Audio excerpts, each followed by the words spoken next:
can you imagine going into a room on Clubhouse talking to people about slavery, and when somebody asks, hey, do you support slavery or do you condemn it?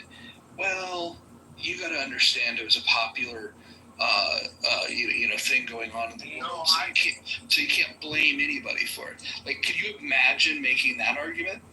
No, which is exactly why one of the things I posted up last night on the queue was a book about child marriage in early Islam.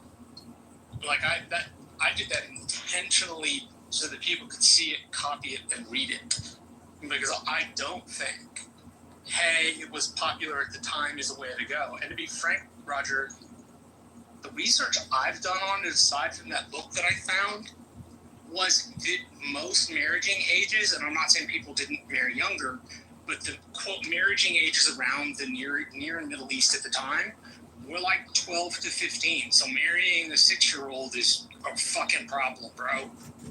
Well, not only that, it's not just a product of the time. I was looking this up while we were in that room. Apparently in Iran, they have a rule on the books that says that you could still marry a girl that's 13, and then if you have the father's permission, they reduce the age to 8 years, 9 months.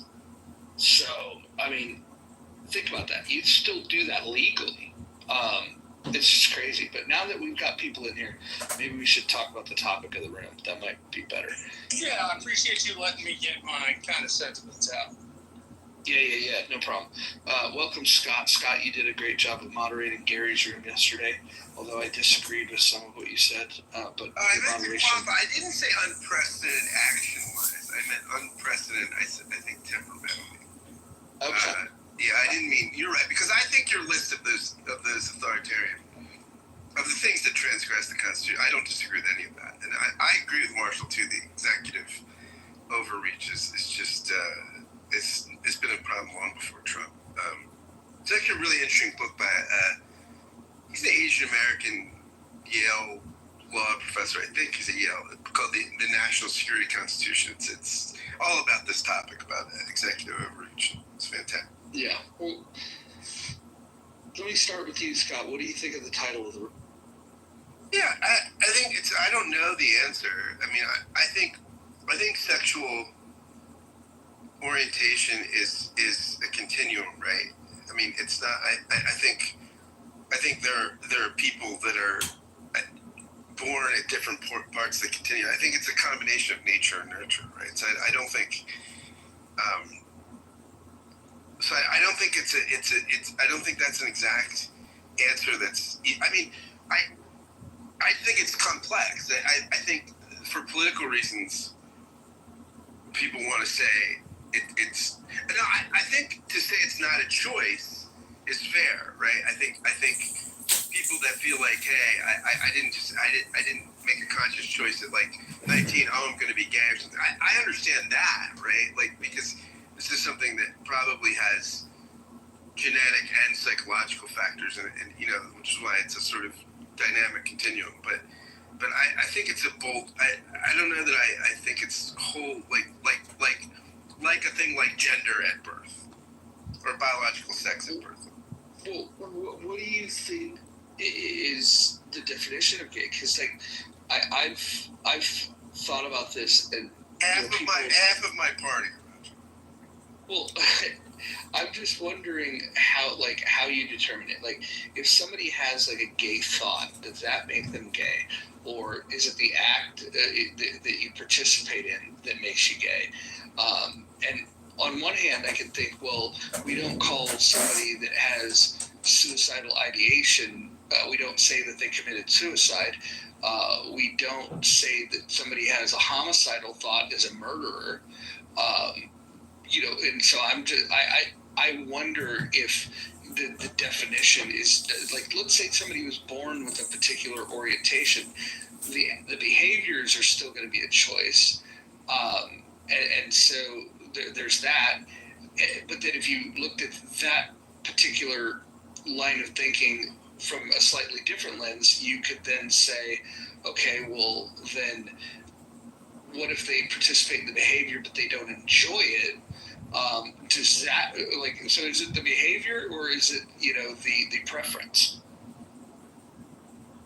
Yeah, that's interesting.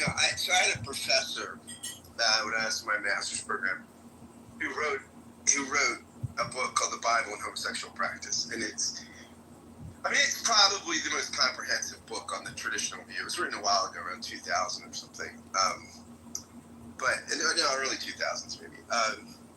But it's a well-researched book, and he's a quirky guy, but he used the term homosex, not homosexual, for this very reason. He didn't want to raise it. So the middle schooler in you, if you have one of those like me, at about the 8th time you read the term homosex, you just can't stop laughing out loud.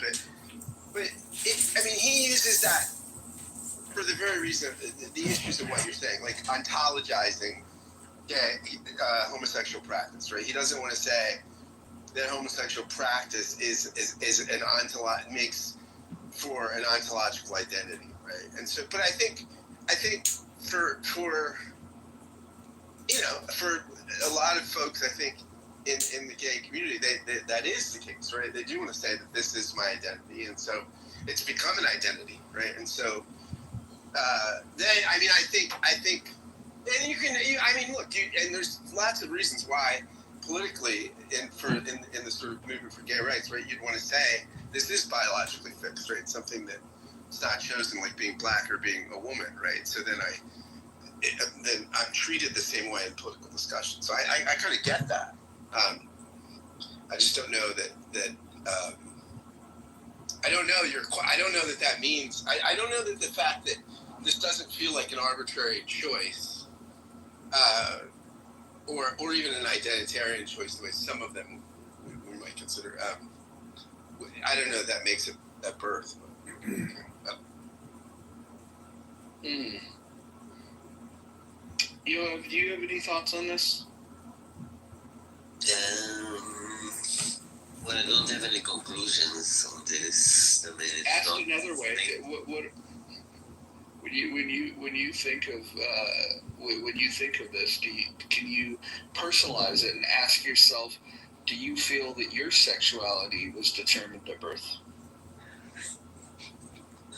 my sexual orientation.